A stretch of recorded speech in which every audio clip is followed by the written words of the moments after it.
Welcome, everyone, to Cybercrime Junkies. I am your host, David Morrow.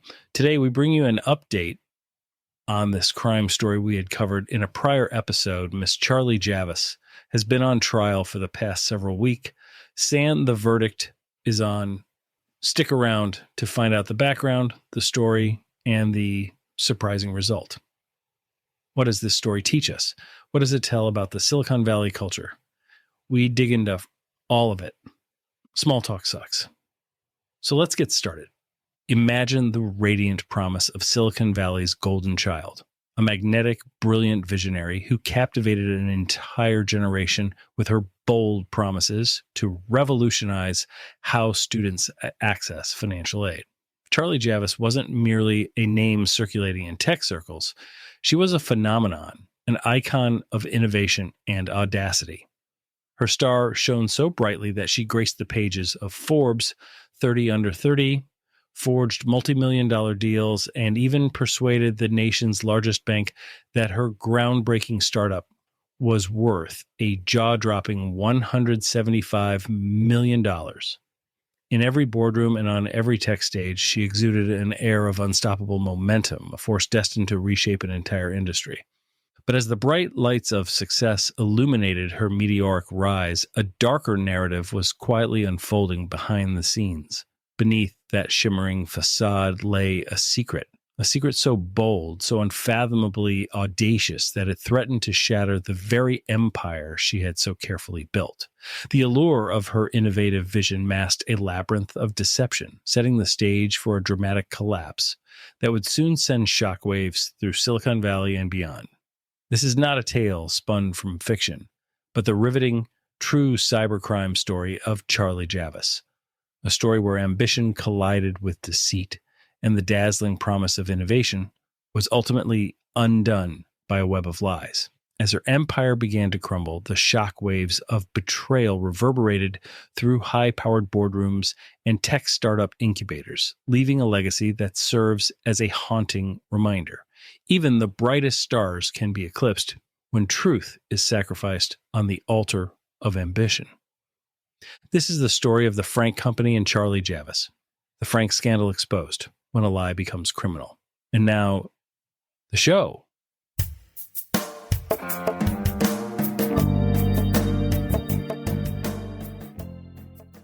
The rise of a visionary. She was Silicon Valley's golden child, a dazzling young visionary who vowed to upend the outdated world of student financial aid. Dubbed a prodigy by the media and celebrated as an unstoppable force in fintech innovation, she was a beacon of promise in a realm hungry for change. With an aura of unassailable brilliance, she not only captivated the highest echelons of the business world, shaking hands with top executives and mingling in exclusive circles, but she also secured an eye-popping $175 million payday from one of the world's most formidable banks. To the outside world, she epitomized success, a trailblazing luminary destined to transform lives with her groundbreaking ideas. Yet lurking behind the shimmer of glossy headlines and accolades was a labyrinth of deception, meticulously woven and audacious enough to eventually implode in the most spectacular fashion.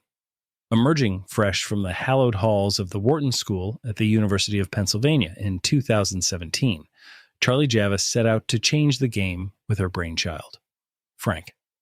This innovative platform was not just another tech startup. It was conceived as an intuitive online solution designed to simplify the notoriously convoluted free application for federal student aid FAFSA, a process that had long left millions of students mired in frustration and confusion. Frank was positioned as the antidote to a broken system, promising to unlock access to financial aid with unprecedented ease and efficiency. It was a bold vision that resonated deeply, drawing immediate attention from investors who were eager to back what seemed to be a genuine technological revolution in the realm of student finance. Before long, the promise of Frank ignited a frenzy in the investment community. Capital flowed in by the millions as venture capitalists and angel investors alike saw in her startup the potential to not only disrupt an antiquated system, but also to generate enormous financial returns. The allure of a tech-driven solution to a long-standing problem proved irresistible. By 2021, the buzz around Frank had grown so potent that it caught the discerning eye of JPMorgan Chase, the banking giant always on the lookout for fresh avenues to capture a youthful, dynamic customer base, recognized in Frank a golden opportunity, a strategic asset that could help them secure an entire generation of loyal banking clients. The deal that followed was nothing short of monumental. A staggering $100 to $75 million acquisition that on paper epitomized success. However, beneath the triumphant veneer of headlines and investor accolades, a dark undercurrent of deception was steadily gathering force. What appeared to be an empire built on innovation and promise was, in reality, constructed on a foundation of elaborate falsehoods. Every accolade, every handshake, and every $1 million deal was shadowed by a truth that was destined to shatter the illusion. The remarkable story of a prodigy turning a complex challenge into a lucrative opportunity was, unbeknownst to the world, also a masterclass in deception. A calculated performance designed to mask the fact that the very numbers that had fueled her meteoric rise were nothing more than a carefully orchestrated mirage. The Frank Company, the big claims, the crumbling facade. During negotiations, Javice painted an audacious picture, boldly asserting that Frank commanded a staggering user base of over 4 million, a number so colossal it promised to open vast new frontiers for a financial titan like J.P. Morgan. This claim was the cornerstone of her pitch, an irresistible lure that seduced investors and bankers alike with the prospect of tapping into an enormous burgeoning market. But once the ink on the deal had dried, reality struck with devastating force.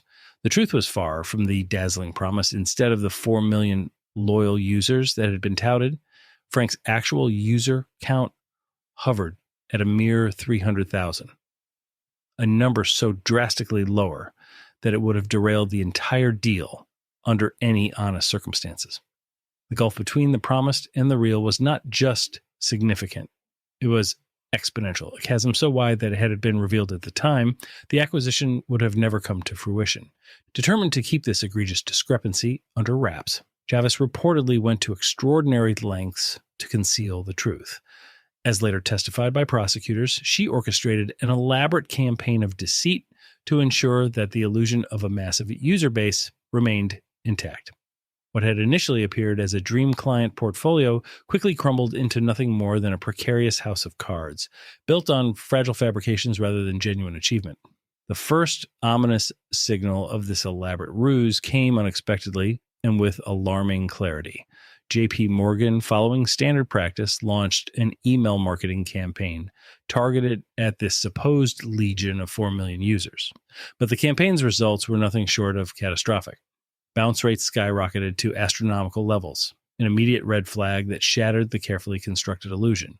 Within moments, what began as routine business operations morphed into a state of urgent crisis. Confusion turned to panic in the bank's headquarters as internal investigations were launched with a speed and intensity that left no doubt something was terribly, fatally wrong. As the investigation deepened, each new discovery peeled back another layer of the deception, exposing a meticulously engineered scam that had misled one of the world's most sophisticated financial institutions. The staggering disparity between the advertised 4 million users and the actual count of less than 300,000 was more than a mere error. It was a deliberate manipulation, a calculated falsehood designed to deceive and secure a deal that, under honest scrutiny, would have crumbled before it even began. Unmasking the fraud. The unfolding trial, which captivated the financial world, was nothing short of a high-stakes drama. Federal prosecutors painted a clear picture. When J.P. Morgan demanded verification of Frank's user base, Charlie Javice didn't hesitate to fabricate the numbers. The evidence showed that she even paid a college friend $18,000 to generate millions of bogus names and details, a ruse meant to convince everyone that Frank was booming. Notably, her own chief of engineering, Patrick Vovor, testified that she had asked him to produce synthetic data. He refused, drawing a clear line he wouldn't cross. It was a case where every falsehood added another brick to the crumbling wall of deception. As alleged, during high-stakes negotiations, Javice painted a dazzling picture for J.P. Morgan, confidently asserting that Frank boasted over 4 million active users, a staggering figure that promised to unlock a torrent of new customers for the banking titan. This bold claim was meant to reassure and excite, suggesting that Frank was not just another startup, but a revolution in financial technology that would forever change the customer landscape for the bank. Yet, as soon as the ink dried on the deal, a crushing revelation shattered the illusion. Frank's user base was a cruel mirage. Instead of the 4 million customers that had been promised, the numbers revealed a mere 300,000, a pitiful fraction of what had been advertised. The financial giant soon realized it had been masterfully conned, a victim of an audacious deception that had built its foundation on falsehoods. What began as a subtle crack in the narrative soon ballooned into a yawning chasm of betrayal. The first ominous sign came not from a grand expose, but from a simple routine test, J.P. Morgan's standard email marketing campaign. When messages were sent out to the supposedly vast user base, the responses, or rather the lack thereof, spoke volumes. Bounce rates soared to astronomical levels, shattering the illusion of legitimacy and triggering a cascade of alarm throughout the bank's headquarters. In boardrooms that once buzzed with optimism, a heavy silence fell as executives grappled with the unsettling reality that something was terribly, fatally wrong. Frantic whispers and urgent phone calls filled the corridors as the bank's internal investigation swung into high gear. What had been dismissed as a minor oversight quickly unraveled into a web of discrepancies and fabrications. Each layer of scrutiny peeled away yet another part of the facade, revealing a disturbing pattern of manipulation and deceit. The deeper the investigators delved, the more chilling the discoveries became, exposing a meticulously constructed scheme designed to mislead one of the world's most sophisticated financial institutions. This was not a simple error or a miscalculation. It was a deliberate, calculated fraud that sent shockwaves through the very core of J.P. Morgan's operations. The staggering gap between the claimed 4 million users and the actual 300,000 painted a vivid picture of a startup built on hollow promises, where every statistic was a lie carefully engineered to lure in unsuspecting investors. And as the investigation advanced, the scale of the deception became all too clear. A sophisticated scheme that had not only duped a major bank, but also exposed the vulnerabilities of an entire industry, chasing the next big promise in tech innovation. Stay with us. We'll be right back. Most business leaders have a fatal flaw which results in their growth being interrupted or stopped terminally. They ignore the mountain they're about to crash into, distracted by the focus on revenue growth. Until it's too late. Don't become another fatal business statistic. Keep your cybersecurity modern so you can grow without interruption. Stay competitive. Get NetGain. Stay focused on your growth and funding. While NetGain keeps your technology always available with expert-level cybersecurity services to stop breaches in their tracks, all at a fraction of the cost of managing it yourself. Don't wait for a technology disaster to interrupt and cripple your growth. Speak with a specialist today. Contact NetGain Technologies today at 844-777-6278 or reach out online at netgainit.com. That's 844-777-6278 and netgainit.com. Grow your business uninterrupted. Contact NetGain today.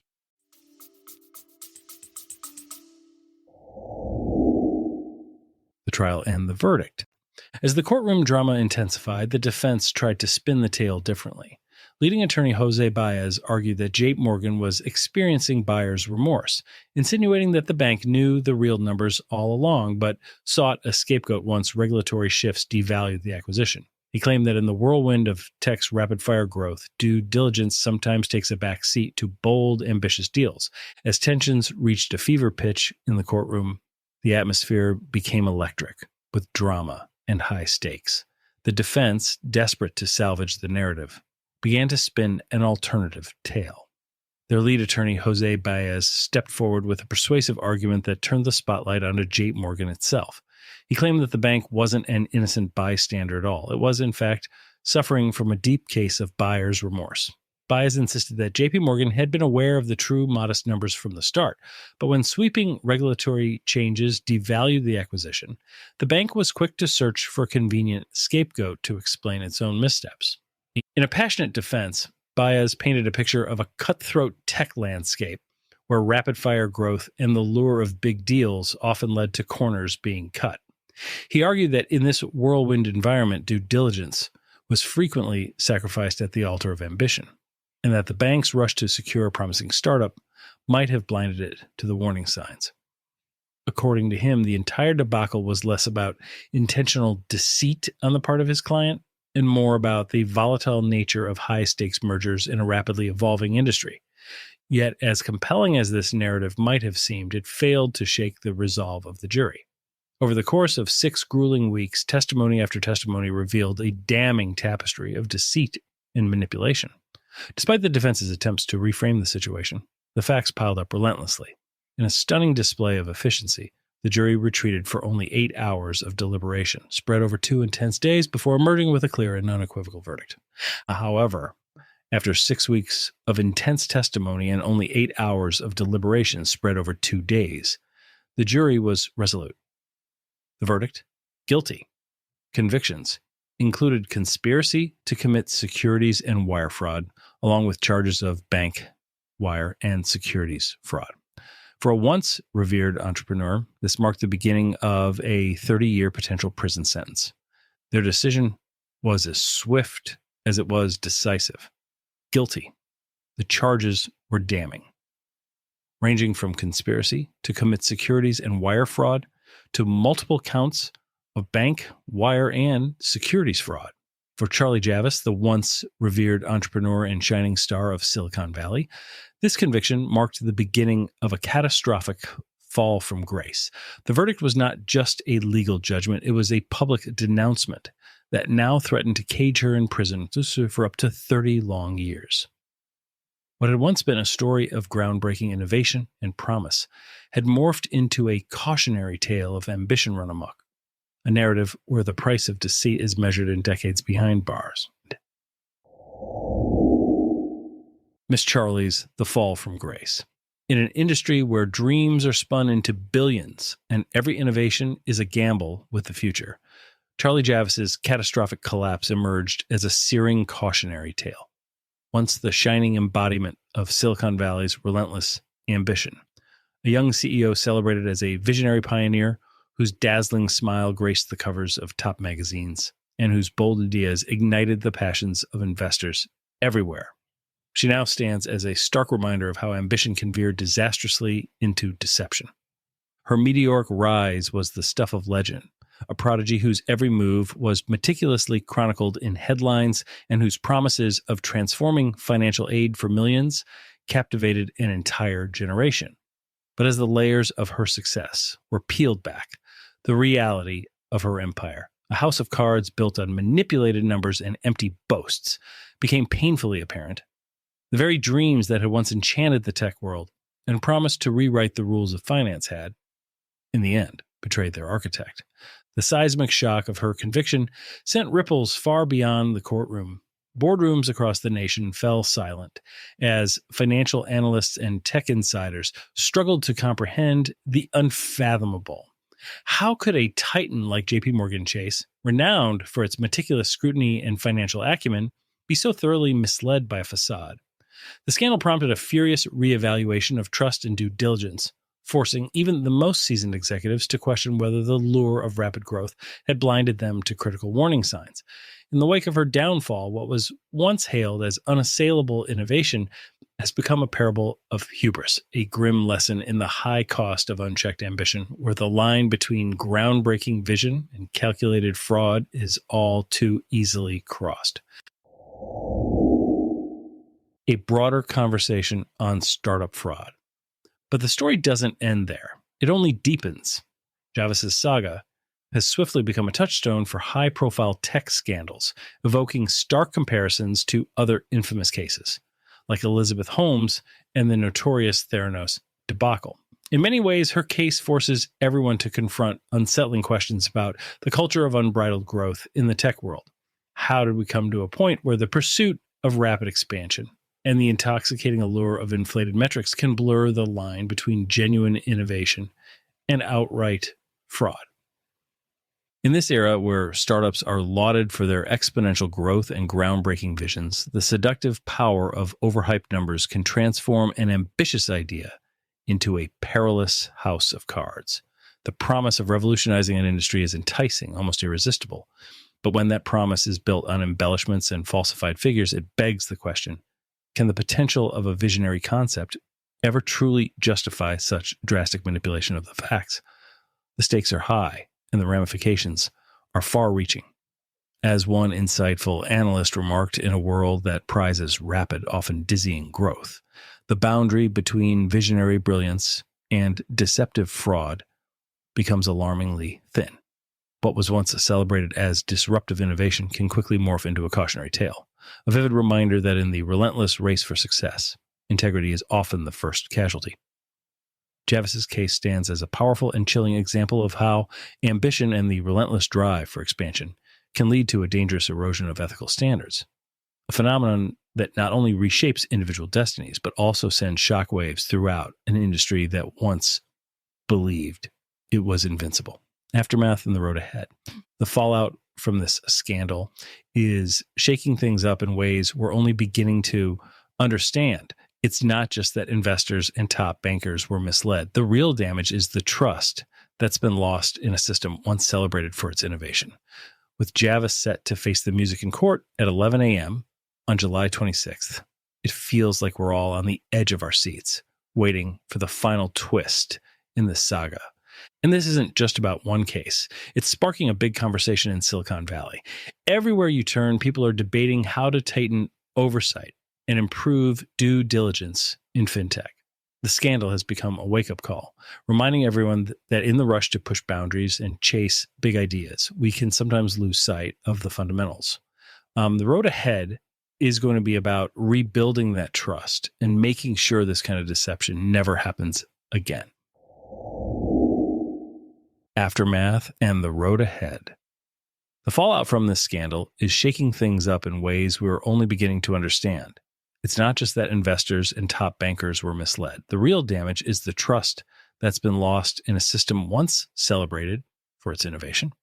With Javice set to face the music in court at 11 a.m. on July 26th, it feels like we're all on the edge of our seats, waiting for the final twist in this saga. And this isn't just about one case. It's sparking a big conversation in Silicon Valley. Everywhere you turn, people are debating how to tighten oversight and improve due diligence in fintech.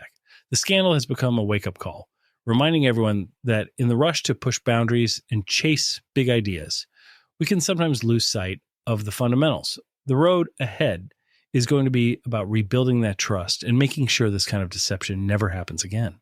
See? Think about it this way. Let's break it down conversationally. Imagine a 24-year-old founder pitching an idea so revolutionary that the nation's biggest bank signs over $175 million on the spot. That was Charlie Javice, as in her startup, Frank. The pitch was powerful, promising to streamline financial aid applications and help millions of students. Investors loved it, and the media couldn't stop talking about the future she was shaping. But then a simple email campaign revealed a glaring inconsistency. The numbers were wildly inflated. Instead of millions, Frank only had a fraction of that. And when questioned, the answer was a web of fabrications, with even a trusted engineer refusing to cross ethical lines. In the courtroom, as evidence piled up, it became clear that this wasn't just a minor embellishment. It was an elaborate scheme designed to dupe a banking giant.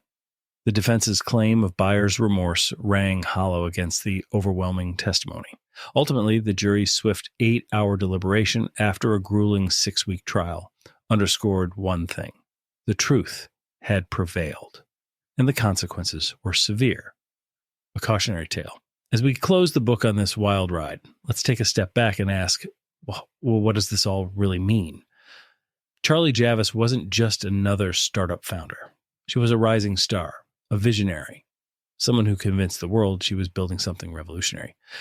But when the dust settled, all that was left was a web of deception, a financial giant duped, and a future that now holds the possibility of decades behind bars. This isn't just another scandal. It's a wake-up call. In an industry obsessed with hypergrowth and billion-dollar valuations, where the right pitch can turn dreams into fortunes overnight, the lines between ambition and fraud can blur in dangerous ways. We've seen it before and will likely see it again.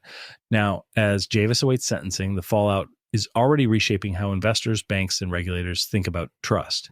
Because in the end, success isn't about smoke and mirrors. It's about real value, real impact, and real honesty. And when those things get lost in the chase for the next big thing, stories like this one are bound to happen. Thanks for listening. Do us a favor, if not too much to ask, please subscribe to our YouTube channel as we are trying to grow it and continue bringing you more content. Thanks again. Well, that wraps this up. Thank you for joining us. We hope you enjoyed our episode. The next one is coming right up. We appreciate you making this an award-winning podcast and downloading on Apple and Spotify and subscribing to our YouTube channel. This is Cybercrime Junkies, and we thank you for watching.